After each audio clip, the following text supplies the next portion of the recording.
Hello, ಎಲ್ಲರಿಗೂ ನಮಸ್ಕಾರಗಳು. ನಾವಿವತ್ತು ಒಂದು ಯಕ್ಷಗಾನ ಇದೆ, ಅದು ಅಲ್ಲಿಗೆ ಹೋಗ್ತಾ ಇದ್ದೀವಿ. ಆನ್ ದ ವೇ ಹೋಗ್ತಾ ಇರಬೇಕಾದ್ರೆ ಈ ನದಿ ಸಿಕ್ತು. ಅದಕ್ಕೋಸ್ಕರ ಅಗಸ್ತ್ಯ ಈ ನದಿನ ನೋಡೋಣ ಅಂತ ಹೇಳ್ದ. ಅದಕ್ಕೋಸ್ಕರ ಈ ನದಿ ಹತ್ರ ನಿಲ್ಲಿಸಿದ್ದೀವಿ. ಇದು ಬಂದು ನಾವು ಇಚಲಂಪಾಡಿ ಅಂತ ಇದೆ, ಮಂಗಳೂರು ಸೈಡಲ್ಲಿ, ಅಂದರೆ ಆಲ್ಮೋಸ್ಟ್ ನೆಲ್ಯಾಡಿ ಆ ಕಡೆಯಿಂದ ಇದಿರೋದು.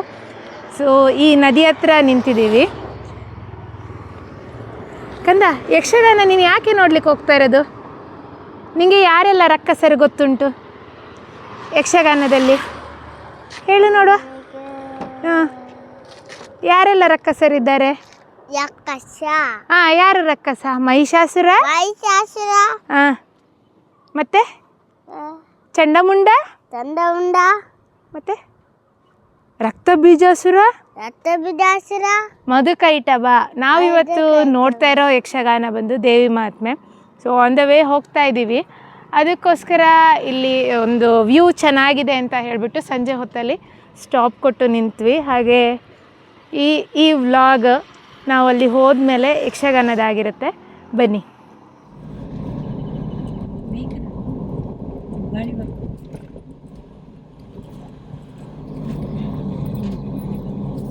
ನೋಡಿ, ಅಲ್ಲಿ ಮೇಲ್ಗಡೆ ರೈಲ್ವೆ ಟ್ರ್ಯಾಕ್ ಇದೆ. ಪುತ್ತೂರು ಸೈಡ್ಗೆ ಹೋಗುವಂಥ ಟ್ರೈನ್ ಇದು. ಕಂದ, ಯಕ್ಷಗಾನದಲ್ಲಿ ಹೇಗೆ ಕೂಗೋದು? ಮಗನೇ ಮಹಿಷ, ಅಲ್ಲಿರುವ ಅಗಸ್ತ್ಯನನ್ನು ಕರ್ಕೊಂಬ. ಮಗನೇ ಮಹಿಷ, ಬೇಗ ಬಾ. ಮತ್ತೇನ್ ಹೇಳ್ತಾನೆ? ಏನ್ ಹೇಳ್ತಾರೆ ಯಕ್ಷಗಾನದಲ್ಲಿ? ಮತ್ತೆ ಚಂಡಮುಂಡರನ್ನು ಯಾರು ಕೊಂದದ್ದು?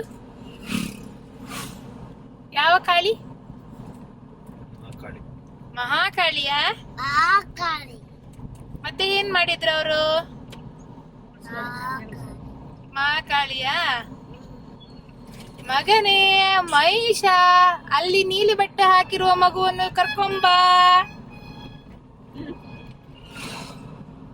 ಪಂಡ ಎಂಚಿನಂಪುಗ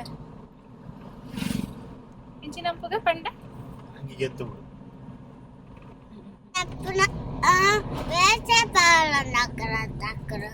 ಮಹಾಕಾಳಿ ಚಂಡಮುಂಡರು ಕೆಟ್ಟ ರಾಕ್ಷಸರು. ಅದಕ್ಕಾಗಿ ಮಹಾಕಾಳಿಯಾಗಿ ದೇವಿ ಚಂಡಮುಂಡರನ್ನು ಸಂಹಾರ ಮಾಡಿದ್ದು, ಗೊತ್ತಾಯ್ತಾ? ಮತ್ತೆ ಭದ್ರಕಾಳಿ ಬರ್ತಾಳೆ. ರಕ್ತ ಬೀಜಾಸುರನನ್ನು ಕೊಲ್ಲಿಕ್ಕೆ ಭದ್ರಕಾಳಿ ಬರುದು, ಗೊತ್ತುಂಟ ನಿಂಗೆ? ಅವನು ಸಹ ಕೆಟ್ಟ ರಾಕ್ಷಸ. ಅದಕ್ಕೆ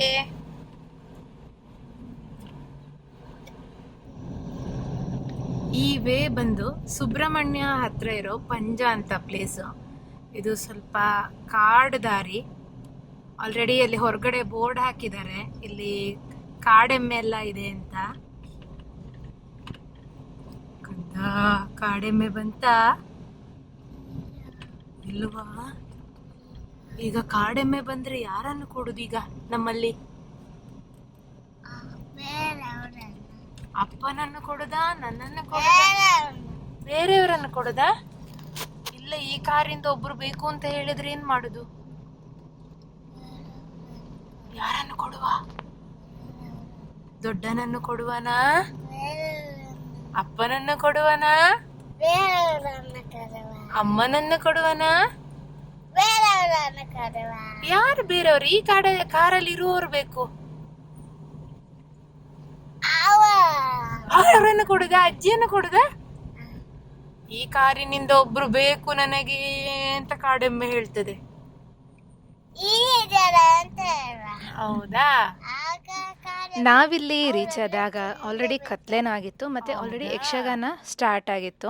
ನಾನು ಈ ವ್ಲಾಗಲ್ಲಿ ಏನು ಮಾಡಿದ್ದೀನಿ ಅಂದರೆ ಕೆಲವು ಯಕ್ಷಗಾನಗಳ ಚಿಕ್ಕ ಚಿಕ್ಕ ಪಾರ್ಟ್ಸ್ ಸೀನ್ಗಳನ್ನ ಇದರಲ್ಲಿ ಇನ್ಕ್ಲೂಡ್ ಮಾಡಿದ್ದೀನಿ. ಯಾಕಂದರೆ ಈ ಕಂಪ್ಲೀಟ್ ಯಕ್ಷಗಾನ ಅನ್ನೋದು 6 ಗಂಟೆಗಳ ಕಾಲ ನಡೆಯುವಂತಹ ಕಾರ್ಯಕ್ರಮ. ಇಲ್ಲಿ ಈಗ ಆಗ್ತಾ ಇರೋದು ಮಧುಕೈಟಭ ಅನ್ನೋ ರಾಕ್ಷಸರ ದೃಶ್ಯ. ಪ್ರೀತಿ ವಾತ್ಸಲ್ಯ ನಿನ್ನನ್ನು ಕಂಡಾಕ್ಷಣ ಭಕ್ತಿ ಗೌರವ, ಆದ್ದರಿಂದ ನಿನ್ನನ್ನು ತಮ್ಮ ಎನ್ನುವ ಹಾಗೆ ಕರೆಯುತ್ತೇನೆ. ನಿನ್ನನ್ನು ಅಣ್ಣ ಎನ್ನುವ ತಮ್ಮ. ಇಷ್ಟು ಸಾಕಾಗುವುದಿಲ್ಲ. ಜಲದಲ್ಲಿ ನಾವು ಹೀಗೆ ಮುಂದುವರಿಯುವಾಗ 3ನೇವ ಓರ್ವ ಕಾಣ ಸಿಕ್ಕಿದ ಎಂದಿಟ್ಟುಕೊಳ್ಳೋಣ. ಆತನಿಗೆ ನಮ್ಮನ್ನು ಗುರುತಿಸುವುದಕ್ಕೆ ನಮಗೆ ಹೆಸರಿನ ಅವಶ್ಯಕತೆ ಇದೆ. ಹೆಸರಿಗೆ ವಿಶೇಷವಾದ ಅರ್ಥ ಅಗತ್ಯ ಇಲ್ಲ. ಕರೆಯುವುದಕ್ಕೆ ಸುಖವಾದರೆ ಸಾಕು, ಹಿತವಾದರೆ ಸಾಕು. ನನಗೊಂದು ಹೆಸರನ್ನು ಸೂಚಿಸು. ನೀನು ಬೇರೆ ಯಾರಿದ್ದಾರೆ ಇಲ್ಲಿ? ಹಾಗೆ ಹೆಸರನ್ನು ಸೂಚಿಸು. ಅಣ್ಣ ನಿನ್ನ ಹಿಂದೆ ಮುಂದೆ ಎಡಬಲ ಆಕಾರ ಇವೆಲ್ಲ ನೋಡಿ ನಿನಗೆ ನಾನಿಡುವ ಹೆಸರೇನು ಬಲ್ಲಯ? ನೀನು ಮಧು. ನಿನ್ನನ್ನು ಕೈಟಭ ಎನ್ನುವ ಹಾಗೆ ಗುರುತಿಸುತ್ತಾ ಇದ್ದೇನೆ. ಹೆಸರು ಒಳ್ಳೆದಂತು. ಸರಿ, ಆದ್ರೆ ಏನೋ ಈ ಭಾಗದಲ್ಲಿ ಚುರು ಚುರು ಬೇಕು ಅನ್ನಿಸುತ್ತಾ ಇದೆ. ಏನನ್ನು? ಹಸಿವ. ಅಣ್ಣ ಏನು ಹಸುವೇನು ನಿವಾರಿಸುವ ಬಗೆ ಹೇಗೆ? ಏನಾದ್ರೂ ತಿನ್ನಲೇಬೇಕು. ಸಲದಿಯನ್ನು ಬಡಿಯೋಣ, ಸಲದಿಯನ್ನು ಕಟ್ಟೋಣ. ಏನಾದ್ರೂ ಸಿಕ್ಕಿದ್ರೆ ಅವುಗಳನ್ನು. ಈ ಯಕ್ಷಗಾನ ನಡೆಯುವ ಜಾಗಕ್ಕೆ ಯಕ್ಷಗಾನ ಕಲಾವಿದರು ಮಾತ್ರ ಬರೋದಲ್ಲ, ಅಲ್ಲಿ ಈಗ ಇದು ಮೇಳ ನಡೀತಿರೋದು ಪಾವಂಜೆ ಮೇಳ. ಅಲ್ಲಿಯ ದೇವರು ಕೂಡ ಇಲ್ಲಿಗೆ ಬರುತ್ತಾರೆ.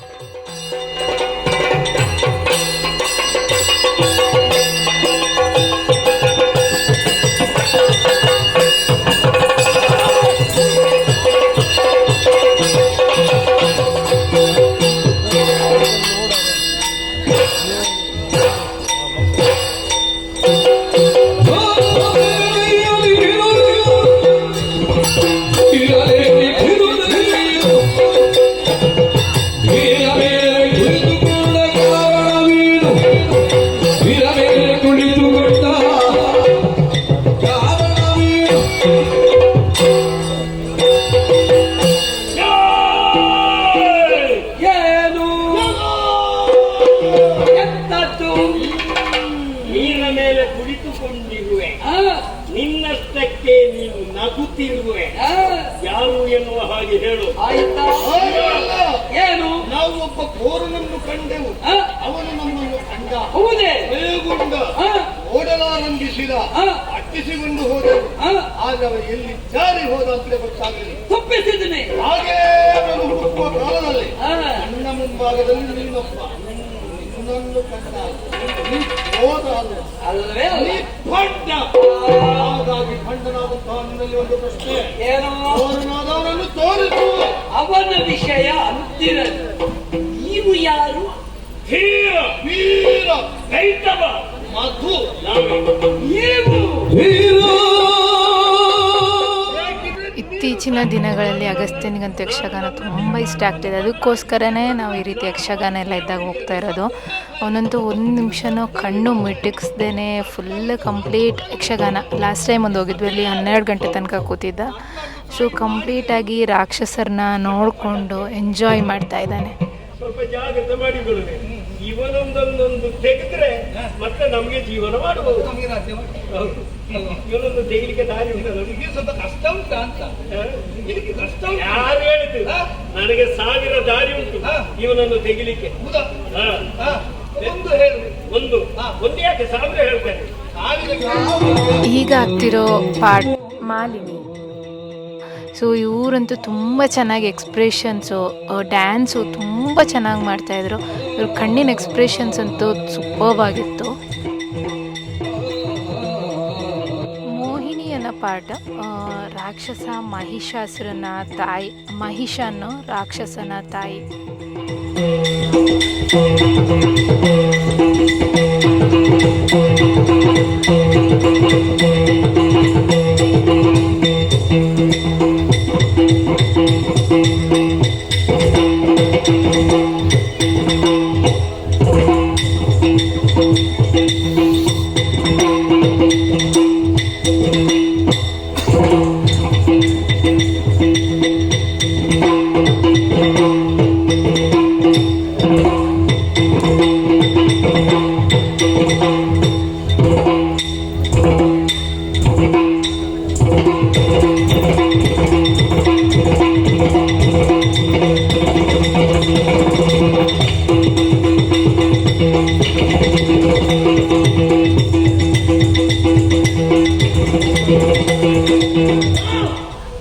ಯಾರಿಗೆ?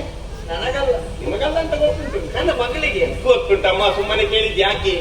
ನಿಮ್ಮ ಮಗಳ ಮದುವೆ, ನಿಮ್ಮ ಬಾಯಲ್ಲಿ ಆ ಮಾತು ಬಂದ್ರೆ ಅದಕ್ಕೊಂದು ಲಕ್ಷಣ ತೂಕ ಬೇರೆ. ಸತ್ಯ. ಹಾಗಾಗಿ ನಿಮ್ಮ ಬಾಯಲ್ಲೇ ಬರ್ಲಿ ಅಂತ ಆ ವಿಷಯವನ್ನು ನಾನು ಕೇಳಿದ್ದೆ. ಓ, ನೀವು ಬರುವಾಗ ತಡಾದದ್ದು ಪುರೋಹಿತರೆ ಅಂದ್ರೆ ಕಾರ್ಯಕ್ರಮ ಅಲ್ಲಮ್ಮ. ಇಲ್ಲಿ ನಿಜವಾಗಿಯೂ ನಾನಲ್ಲ ಪುರೋಹಿತ, ಮೂವರು ಪುರೋಹಿತರು ಬರ್ಬೇಕಿತ್ತು. ಅಲ್ಲ, ಮೂವರು ಪುರೋಹಿತರಿದ್ದಾರೆ, ಮೂವರು ಪುರೋಹಿತರಿದ್ದಾರೆ, ಪ್ರಧಾನ ಪುರೋಹಿತರು. ಮೂವರಿಗೂ ಕೂಡ ಒಂದೊಂದು ಕಡೆ ಕಾರ್ಯಕ್ರಮ. ಒಂದು ರುದ್ರಾಭಿಷೇಕ, ಮತ್ತೊಬ್ಬ ದುರ್ಗಾ ನಮಸ್ಕಾರ ಪೂಜೆ, ಮತ್ತೊಬ್ಬರು ಇನ್ನೊಂದು ಕಾರ್ಯಕ್ರಮಕ್ಕೆ. ಹಾಗಾಗಿ ಶಿಷ್ಯನಾದಂತ ನನ್ನನ್ನು ಕಳಿಸಿಕೊಟ್ಟಿದ್ದಾರೆ. ಕೆಲವೊಮ್ಮೆ ಏನು ಕೊರತೆ ಆಗದಾಗೆ ನಾನು ಮಾಡ್ತೇನೆ, ಬೇಸರ ಮಾಡಬೇಡಿ.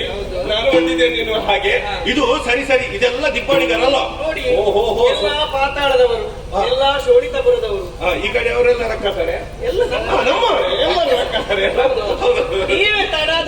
ಬೇಸರ ಮಾಡಬೇಡಿ, ತಡ ಆದ್ರೂ ಕೂಡ ಬೇಗ ಮುಗಿಸಿ ಹೋಗ್ತೇನೆ, ಅದು ತಲೆ ಮಿಸ್ ಮಾಡಬೇಡಿ. ಇದು ಇವರೆಲ್ಲ ದಿಬ್ಬಣಿಗರು. ಹೇಗೆ ದಿಬ್ಬಣಿಗರೆಲ್ಲ ಈ ಯಕ್ಷಗಾನಗಳಲ್ಲಿ ತುಂಬ ಕಥೆಗಳನ್ನ ಮಾಡ್ಬೋದು. ಅಂಥದ್ರಲ್ಲಿ ದೇವಿ ಮಹಾತ್ಮೆ ಅನ್ನೋದು, ಸಂಪೂರ್ಣ ದೇವಿ ಮಹಾತ್ಮೆ ಅನ್ನೋದು ತುಂಬ ಪವರ್ಫುಲ್ ಆದ ಸ್ಟೋರಿ. ಅದೇ ರೀತಿ ಈ ದೇವಿ ಮಹಾತ್ಮೆಯಲ್ಲಿ ರಾಕ್ಷಸರಲ್ಲಿ ಮಹಿಷಾಸುರ ಅನ್ನೋನು ಕೂಡ ತುಂಬ ಒಂದು ಬಲಶಾಲಿ ಮತ್ತು ಪವರ್ಫುಲ್ ಸ್ಟೋರಿ ಅಂತಲೇ ಹೇಳ್ಬೋದು. ಸೊ ಮಹಿಷ ಅಂದರೆ ಅವನು ಒಂದು ಕೋಣದ ಆಕಾರ ಅವನಿಗೆ ಬಂದಿರುತ್ತೆ. ಅದು ನಿಮಗೆ ಕಥೆಗಳು ಬೇಕಿದ್ರೆ ನೀವು ಸರ್ಚ್ ಮಾಡಿದ್ರೆ ನಿಮಗೆ ಗೊತ್ತಾಗುತ್ತೆ. ಸೊ ಅವನ ಅಬ್ಬರದ ಎಂಟ್ರಿ ಆಗ್ತಿದೆ ನೋಡಿ. ಅವ್ರು ಬರಬೇಕಾದ್ರೆ ಕೈಯಲ್ಲಿ ಒಂದು ದೊಂದಿ ಮತ್ತು ಆ ದೊಂದಿನ ಹಿಡ್ಕೊಂಡೆ ಸ್ಟೇಜ್ ಮಧ್ಯದಿಂದಲೇ ಬರೋದು. ಇದನ್ನೆಲ್ಲ ನೋಡೋದಕ್ಕೆ ತುಂಬ ಚೆನ್ನಾಗಿ ಅನಿಸುತ್ತೆ. ಆದರೆ ಮಕ್ಕಳಿಗೆ ಸ್ವಲ್ಪ ಭಯ ಆಗುತ್ತೆ. ಆದರೂ ಅಗಸ್ತ್ಯ ಅಂತೂ ನನ್ನನ್ನು ಹಿಡ್ಕೊಂಡು ಕಂಪ್ಲೀಟಾಗಿ ಈ ವಿಡಿಯೋ ಅಂದರೆ ಈ ಪಾರ್ಟ್ ನೋಡಿಬಿಟ್ಟೆ ಹೋಗೋಣ, ಆಲ್ರೆಡಿ 11 ಗಂಟೆ ಆಗಿದ್ರು ಈ ಮಹಿಷ ಎಂಟ್ರಿ ಮತ್ತು ಅವನ ಸಂಹಾರ ನೋಡಿ ಹೋಗೋಣ ಅಂತ ಹಠ ಹಿಡಿತಾ ಇದ್ದ. ಅದಕ್ಕೋಸ್ಕರ ಅದನ್ನ ನೋಡಿನೇ ನಾವು ಹೊರಟಿದ್ದು.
ಯಕ್ಷಗಾನ ಅನ್ನೋದು ನಿಮಗೆ ಪುರಾಣಗಳ ಕತೆ ಗೊತ್ತಿದ್ದರೆ ಈ ಸ್ಟೋರಿಯೆಲ್ಲ ನಿಮಗೆ ಅರ್ಥ ಮಾಡ್ಕೊಳ್ಳೋದಕ್ಕೆ ತುಂಬ ಸುಲಭ. ಇದರಲ್ಲಿ ಏನಂದರೆ ರಾಕ್ಷಸರು ಯಾವಾಗಲೂ ದೇವತೆಗಳ ಮೇಲೆ ಯುದ್ಧನ ಮಾಡ್ತಾಯಿದ್ರು. ಹಾಗಾಗಿ ಇಲ್ಲೂ ಅದೇ ರೀತಿ ನಮ್ಮ ಮಹಿಷ ಅನ್ನೋನು ನಮ್ಮ ದೇವೇಂದ್ರನ ಮೇಲೆ ಯುದ್ಧ ಮಾಡ್ತಾನೆ. ಆಗ ದೇವೇಂದ್ರ ಅವನ ಮಹಿಷಾಸುರ ಬ್ರಹ್ಮದೇವ್ರ ಹತ್ರ ತಪಸ್ ಮಾಡಿ ಅವನು ಶಕ್ತಿನ ಪಡ್ಕೊಂಡು ದೇವೇಂದ್ರನ ಸೋಲಿಸ್ತಾನೆ. ಆಮೇಲೆ ದೇವಿ ಬಂದು ಮಹಿಷಾಸುರನ ಸಂಹಾರ ಮಾಡೋದು. ಸುಲಭನೆಂಬವನೇ ನೀನು, ನಿನ್ನ ಬರೋಣದಲ್ಲೇ ಅರ್ಥ ಮಾಡಿಕೊಂಡಿದ್ದೇನೆ. ಓಹೋ ಬಳಿರೆ ರಹಬಾನ್, ಇದು ಯಾಕೆ ಗೊತ್ತಾಯ್ತು? ಯಾಕೆ ನಿಮ್ಮವರು ಹೆದರಿ ಓಡುತ್ತಿದ್ದರು. ಭರವಸೆಯ ಮಾತನ್ನು ಹೇಳಿ, ಧೈರ್ಯದ ಮಾತನ್ನು ಹೇಳಿ ನೀನು ಯುದ್ಧಕ್ಕಾಗಿ ಬಂದಿದ್ದೀಯಲ್ಲ, ಏನು ನಿನ್ನ ಮುಂದೆ ನಿಂತಿರುವವರು ಸಾಮಾನ್ಯ ಎಂಬುದಾಗಿ ಭಾವಿಸಿಕೊಂಡಿದ್ದೀಯ. ಈ ಹಿಂದ ಮಹಿಷಾಸುರನ ಉಪಟಳನ ತಡೆಯೋಕ್ಕಾಗದೆ ದೇವತೆಗಳು ದೇವಿಯ ಮೊರೆ ಹೋಗ್ತಾರೆ. ಆಗ ದೇವಿ ಪ್ರತ್ಯಕ್ಷ ಆಗ್ತಾರೆ.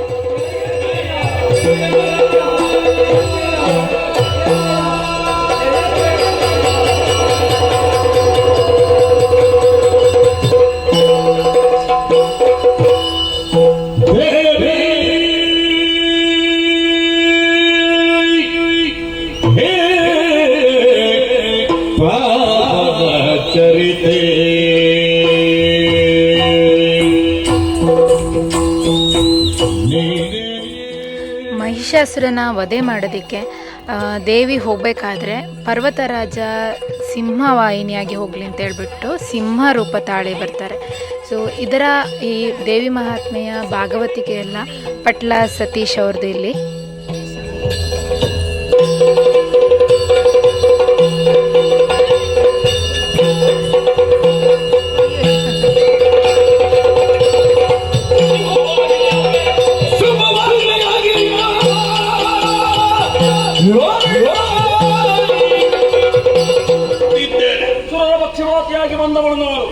ಸಾರಿ ಹೇಳುತ್ತಾ ಇದ್ದೇನೆ, ಏನು ದೇವ ಸಂಪತ್ತು ಶರಣಾಗು, ಇಲ್ಲದೆ ಹೋದ್ರೆ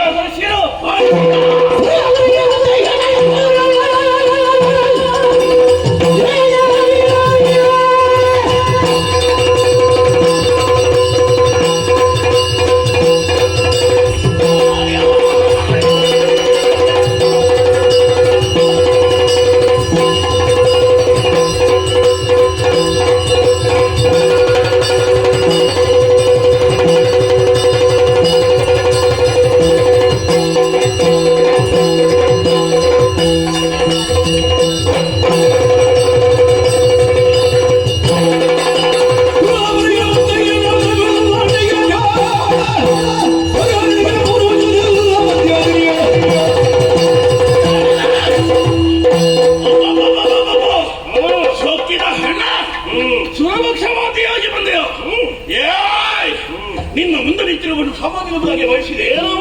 14 ಲೋಕದ ವೀರ ಮಹಿಷಾಸುರನಿದ್ದೇನೆ. ನೀನು ಯುದ್ಧ ಮಾಡುವುದಲ್ಲ, ನಾನು ಹೇಳಿದ್ದನ್ನು ಮಾಡು. ಕೈಯಲ್ಲಿ ಧರಿಸಿರುವ ಆಯುಧವನ್ನು ಕೆಳಗೆ ಹಾಕು, ನಾಡಿಗೆ ಕಳುಹಿಸುವ ಸಿಂಹವನ್ನು ನಮ್ಮ ಒಂದು ನಾಯಕ ಮಹಿಷರ ಮಾಮ ಮಾಮ.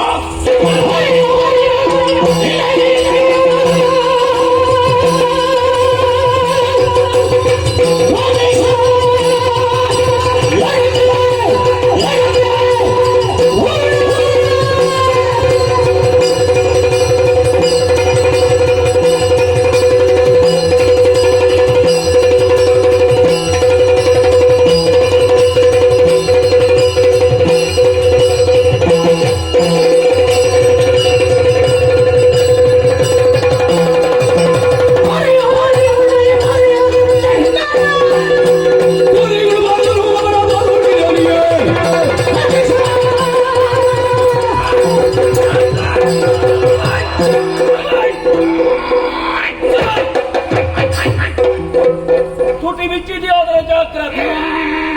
ಒಬ್ಬಿದ ಕೋಣೆ ಬಡ ಹುಡುಗಿ ಎಂಬುದ ಕೃತಿಯ ಪ್ರಶ್ನ. ಮತ್ತೇನು ಮಹ ಮೈಯ ಸೊಕ್ಕಣಿಸಬೇಕಾಗಿ ಜಗನ್ಮಾತೆಯೇ ಬಯಸಿದೆಯ ಮುಖ್ಯ ಮಾಲಿನ್ಯ ಗರ್ಭದಲ್ಲಿ ಹುಟ್ಟಿದ ಉತ್ಪಾದ ಪಿಂಡವೇ ನಿನ್ನ ನಾಶಕ್ಕೆ ಬೇಕಾಗಿ ಬಂದವಳು ನಾನು. ಅಷ್ಟದು ಅಯ್ಯೋ ನಿಜ ನಿನ್ನ ಬದಲಿನ ಬರ್ತೀವಿ ಬಾಯ್ತು.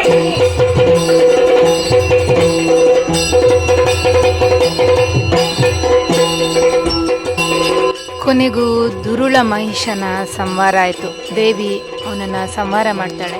ಅದೇ ಅಲ್ವಾ, ಯಾವಾಗಲೂ ದುಷ್ಟತನದ ಮುಂದೆ ಶಿಷ್ಟತನ ಗೆಲ್ಲೇಬೇಕಲ್ವಾ.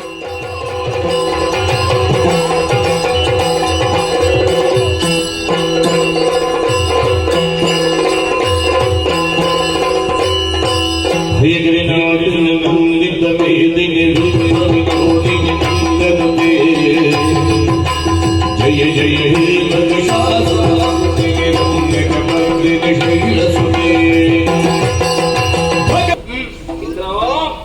ದುರ್ನಾದಂತಹ ಮಹಿಷನೊಡನೆ 9 ದಿವಸಗಳ ಪ್ರಿಯಂತರ ಒಂದೊಂದು ರೂಪದಲ್ಲಿ ಹೋರಾಡಿದವನು ನಾನು. ಆದ ಕಾರಣ ಇನ್ನು ಮುಂದೆ ಕೈಯಲ್ಲಿ 9 ದಿವಸವು ನವರಾತ್ರಿ ಎಂಬುದಾಗಿ ಆಚರಿಸಲಿ. ಹತ್ತಿರಗೆ ದಿನದಂದು ಕೂಳಮಯ್ಯನನ್ನು ಕೊಂದು ಅವರೊಂದಿಗೆ ವಿಜಯವನ್ನು ಸಾಧಿಸಿದ್ದೇನೆ. ಈ ದಿನವನ್ನು ವಿಜಯದಶಮಿ ಎಂಬುದಾಗಿ ಆಚರಿಸಲಿ. ನವರಾತ್ರಿ ಹಾಗೂ ವಿಜಯದಶಮಿಯನ್ನು ಯಾರು ಶ್ರದ್ಧಾಭಕ್ತ ಆಚರಿಸುತ್ತಾರೋ ಅಂತಹವರಿಗೆಲ್ಲ ಆಯುಷ್ಯ ಭಾಗ್ಯಾದಿಗಳನ್ನು ಕೊಟ್ಟು ಕಾಪಾಡುತ್ತೇನೆ. ಇಂದ್ರ ಇನ್ನು ಮುಂದೆ ಕಳಾಭೀತಿ ನನಗಿಲ್ಲ. ಕಷ್ಟ ಒದಗಿತು ಎಂದಾದರೆ ನೇರವಾಗಿ ತ್ರಿನಾಥಿಯನ್ನೇ ಸೇರಿಕೊ. ಭಕ್ತಿ ನನ್ನನ್ನೇ ಗಾಣಿಸಿಕೊಂಡಿದ್ದಾದಲ್ಲಿ ನಿನ್ನ ಪಾಲಿಗೆ ಮೈದೋರಿ. ನೋಡಿದ್ರಲ್ಲ, ಈ ಯಕ್ಷಗಾನದಲ್ಲಿ ನಾವು ನವರಾತ್ರಿ ಮತ್ತು ವಿಜಯದಶಮಿನ ಯಾಕೆ ಸೆಲೆಬ್ರೇಟ್ ಮಾಡಿದ್ದೇವೆ ಅಂತ ತಿಳಿಸ್ಕೊಟ್ಟಿದ್ದಾರೆ. ನಾವು ಯಕ್ಷಗಾನ ಮುಗಿಸ್ಕೊಂಡು ಮನೆ ಕಡೆ ಹೋಗ್ತಾ ಇದ್ದೇವೆ. ನಾವಿವತ್ತು ಹೋಗಿದ್ದ ಯಕ್ಷಗಾನ ಸಂಪೂರ್ಣ ದೇವಿ ಮಹಾತ್ಮೆ. ನಾವು ಮಹಿಷಾಸುರನ ಸಂಹಾರ ಆದಮೇಲೆ ಹೊರಟ್ವಿ. ಆಲ್ರೆಡಿ ಇವಾಗ 11 o'clock ಆಗಿದೆ. ನಾಳೆ ಮತ್ತೆ ಸ್ಕೂಲ್ ಆಫೀಸ್ ಎಲ್ಲ ಇದೆ ಅಂತ ಹೇಳ್ಬಿಟ್ಟು ಮತ್ತೆ ನಿದ್ದೆಗೆಟ್ಟರೆ ದಿನ ಎಲ್ಲ ಇದಾಗುತ್ತೆ ಅಂತ ಹೊರಟಿದ್ದೀವಿ. ಈ ವ್ಲಾಗ್ ನಿಮಗೆ ಇಷ್ಟ ಆಗಿದ್ದಲ್ಲಿ ನೀವಿನ್ನೂ ನಮ್ಮ ಚಾನಲ್ನ ಸಬ್ಸ್ಕ್ರೈಬ್ ಆಗಿಲ್ಲ ಅಂದರೆ ಸಬ್ಸ್ಕ್ರೈಬ್ ಆಗಿ, ಲೈಕ್, ಕಮೆಂಟ್ ಹಾಗೂ ನಮ್ಮ ಚಾನಲ್ನ ಬೇರೆಯವ್ರಿಗೆ ಶೇರ್ ಮಾಡಿ ಸಪೋರ್ಟ್ ಮಾಡಿ. ಮುಂದಿನ ವಿಡಿಯೋದಲ್ಲಿ ಮತ್ತೆ ಸಿಗ್ತೀನಿ. ಅಲ್ಲಿ ತನಕ ಬಾಯ್, ಗುಡ್ ನೈಟ್. ಈ ದೇವಿ ಮಹಾತ್ಮೆ ಯಕ್ಷಗಾನ ಕಂಪ್ಲೀಟ್ ವಿಡಿಯೋನ ನಾನು KRTK ಡೈರಿ ಚಾನಲಲ್ಲಿ ಅಪ್ಲೋಡ್ ಮಾಡಿದ್ದೀನಿ.